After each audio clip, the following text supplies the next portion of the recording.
Hello, Internet. This is Vox Incendiary, and this is my first LP, Pax Nova.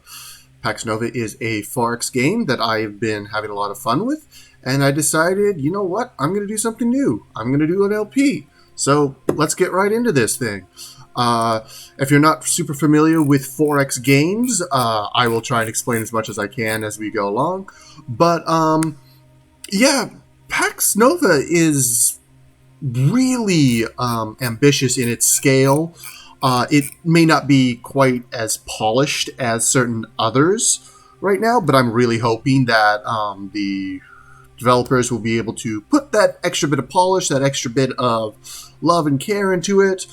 And, I mean, I'm still really taken with what there is so far. So they've got 15 factions broken between 3 species, which are humans, the Corvus, and the Drosk. The actual species, that's the main difference. So, you don't trust other races, and each race has special technologies, which we will get into when we get into them. So I'm just going to start with the Terran Republic because their main ability, their exclusive tech, is, well, first they have anti-corruption police, which, to be fair, I'm not 100% sure what corruption does, but ultra-capitalism. This is bonkers at the end game. This lets you turn your economy into a major power horse, and then you just can buy everything you need. It will be quite effective at the end of the day. And so let's get into this. Wait, first we got options. I'm not going to play with these. I'm going to keep these all as they're supposed to be. So, the Terran Republic is a conglomerate of what remains of what was once known as Western civilization. Countless wars and constant civil unrest caused huge rifts and nearly caused it to scatter, with Earth's slow demise looking like it would be the final nail in the coffin. Despite being a shadow of what it once was, the Republic survives and is still a force to be reckoned with, now led by the charismatic Chancellor Wine, and with the chance to start over, the future is finally looking up. So, I'm going to take this opportunity to just reiterate that this is my first LP ever, and comments, criticisms, constructive at least, are very welcome. Hopefully you people will be merciful on me, but also hopefully you will like what I'm doing. This is very fun to do. Alright, let's get into this thing.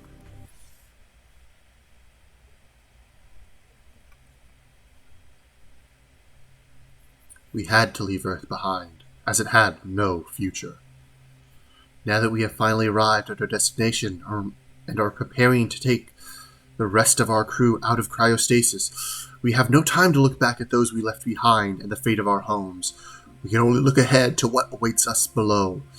We don't know what dangers and mysteries we'll be facing, but we have no other choice than to be prepared. Nice, dramatic, ominous. So our first planet is well, whatever. Sci-fi names don't really matter. Alright, so this is starting off. We get a quest right away.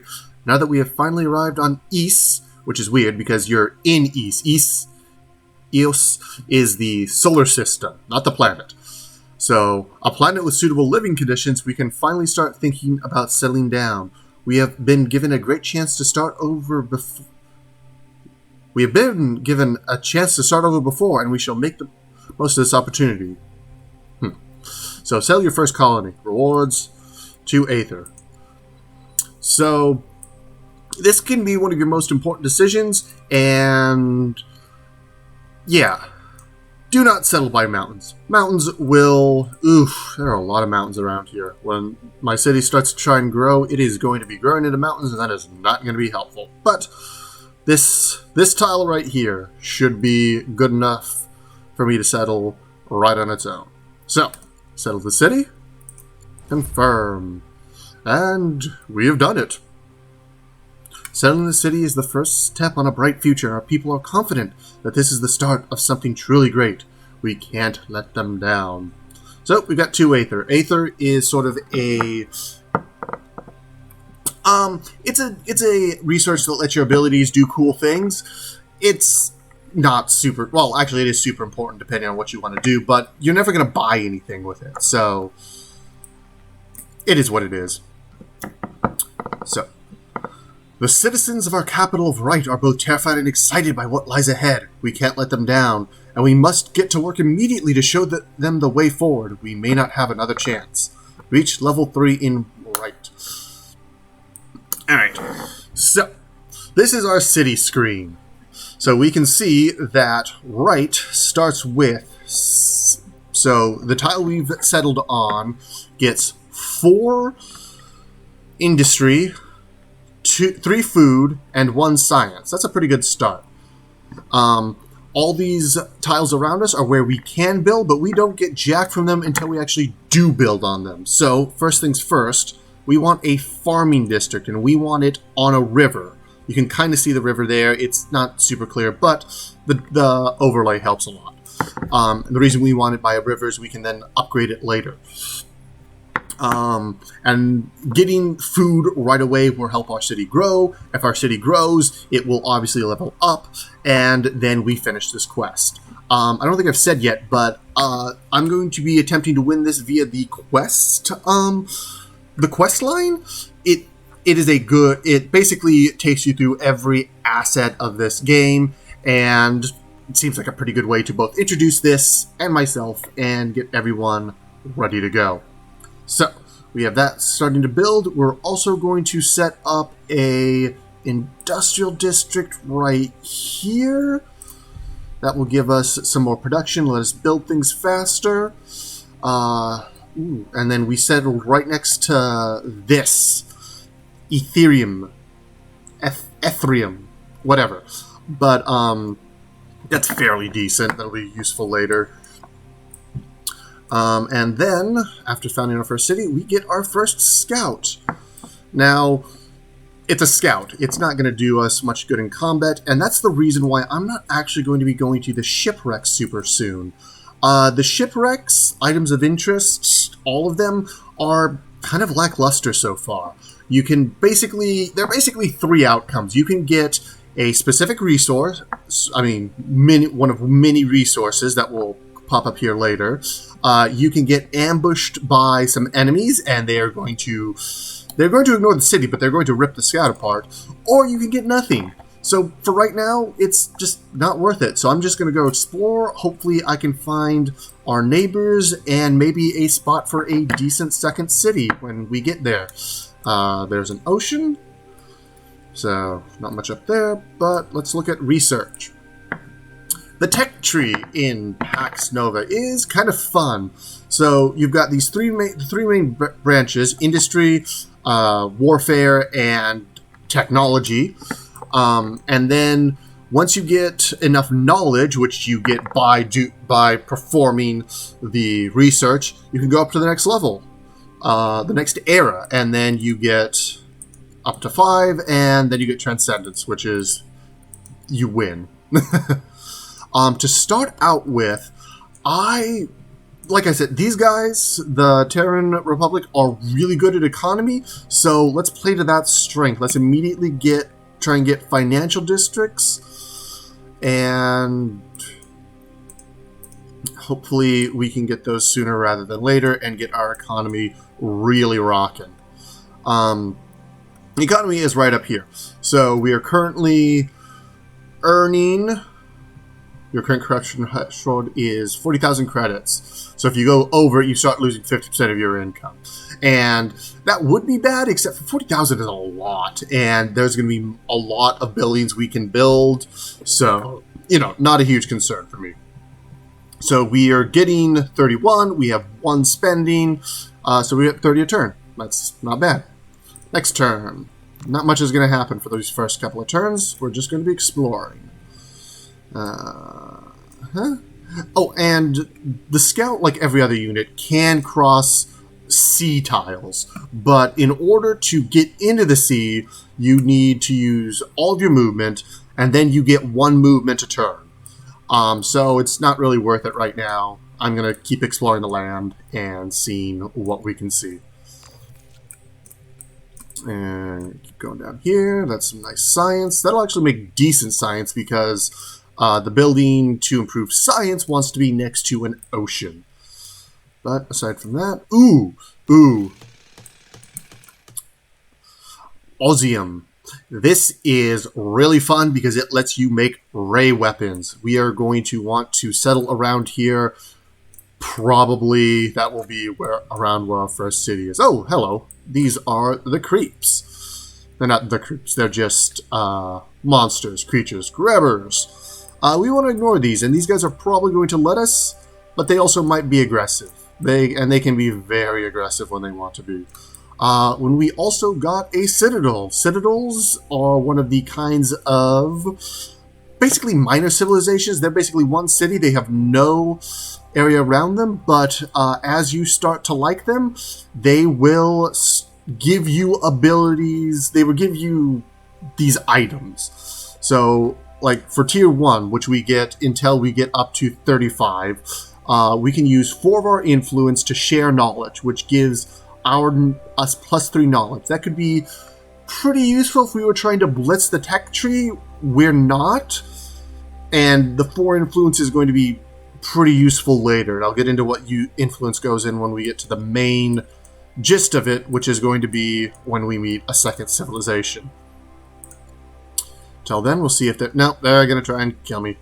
That's not nice. So normally we would have fought back, but it's a scout. It doesn't have weapons, so run away! At the very least, the scout is faster than everything else. And we have a land portal. These are rare, and these are can be really useful.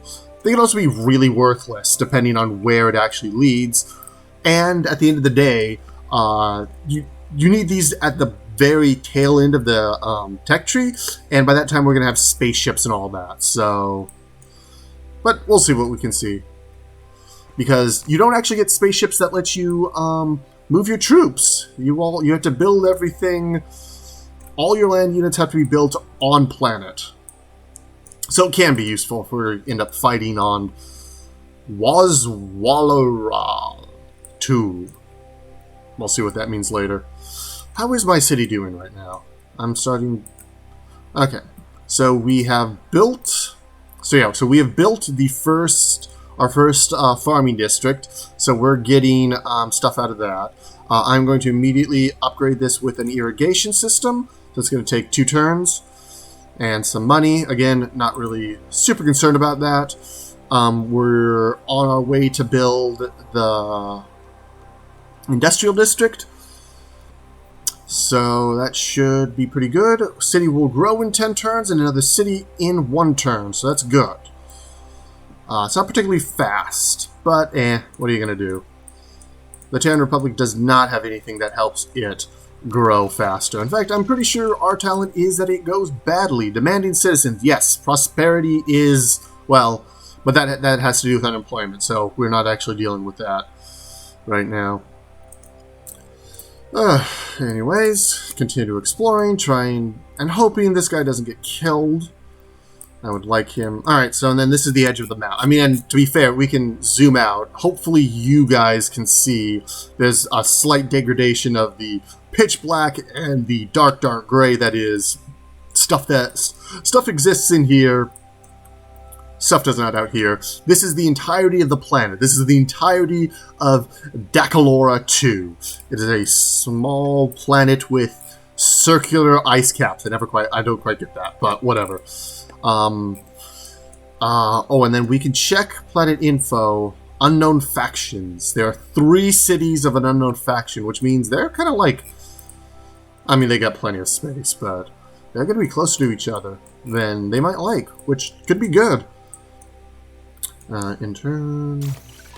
So now we got trade initiatives. So that will let us build financial districts, which are 15%, which increase our income in a city by 15% and increase the factions corruption by 500. That's pretty dang good. And yeah, and then we can, and then just by having this technology, we get another 1,500 on our corruption threshold. So that's pretty good. Ooh, we got more osmium over here. So this might actually be a better place to settle our cities. I've noticed one thing about this game that sort of throws me off is like having connected cities, like making your territory connected isn't as big a deal, especially when we get into space. We're going to be in each other's territories all the time. It's going to be kind of a hodgepodge. I don't mind it, but it's a different way of thinking. For right now, I think I'm going to focus our research on research. We're going to get some more technocracy, and that will be good. And then I'm also going to check, because I've just remembered it, edicts and leadership. So, we have a leadership type. This has to do with, so we can change our civilization in 11 turns, and we'll be able to change it to laissez-faire, heavy-handed right now. And bureaucracy does nothing for you. Laissez-faire, heavy-handed, and everything else will give us bonuses, but you need certain qualities in your government first. In order to get those qualities, you need to pass edicts. And edicts do stuff like this. So we're going to be passing implement austerity measures. So for 30 turns, we are going to get 50% income. That's going to cost us 3 influence per each city. So that's something we want to do early, but maybe not this early, because when we meet a new faction, I want to have enough influence to be able to initiate first contact. That's going to take 5. So I'm going to leave this be for now. Hopefully this won't come back to bite me. It really probably won't, but we'll see. Continue to explore. Oh, we have someone else's territory, so we are going to make contact next turn. And I'm probably just going to sit down and ignore stuff. Oh, also, I never talked about pyrite. Pyrite is an industrial. It's good for, like it says, it's good for warfare industry. I'll be pointing out what they all do when we actually have stuff we can build with them. So let's go say hi to our first new civilization, and it is the Eastern Resistance. Alright, so, since these guys are human, we can actually talk to them. If they were aliens, we would have to research their language. So, we have a couple of options. We can immediately declare war, but we need influence to declare war, which is kind of interesting. Like, you can't just have your units start shooting and then you're in war. No, you have to have enough influence to declare war. Or you can bug them to the point where they declare war, but they also need enough influence. So that could be a thing. You can also you can declare them a nemesis, which helps you and pisses them off because you get an influence growth. You can declare friendship, which makes them like you and helps and gives them an influence boost, but makes them like you a lot. You can denounce them, which decreases their influence growth for 30 turns, or you can praise them, which makes them like you and gives them more influence for 30 turns. These all cost 5 row. But the first thing we want to do, if we want to be nice, and I usually do, is that we want to start first contact. This is going to give us Path of Enlightenment. I'll talk about the paths in a bit. And it will make them like us. And it will add special projects for improving them later.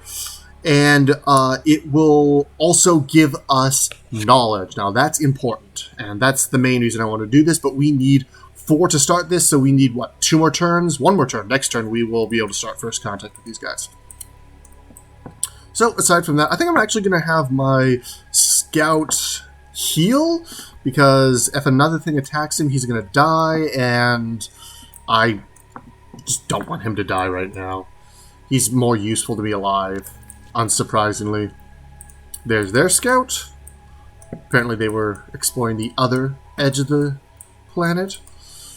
Oh, and I wish it probably actually did. It did. It popped up over here that the district was done, and I just didn't pay attention to it. So we also have our mining district. So now we can start building stuff much faster. In order to make use of the Ethereum, we need an extraction district. But in order to do that, we need, or specifically for this research, we need to get medical miracle technology. And that's, I believe, a tier 2. So we'll see that in a little bit. But for right now, I think we might actually call this for today. We've met our first civilization. We are well on our way to having WRIGHT grow.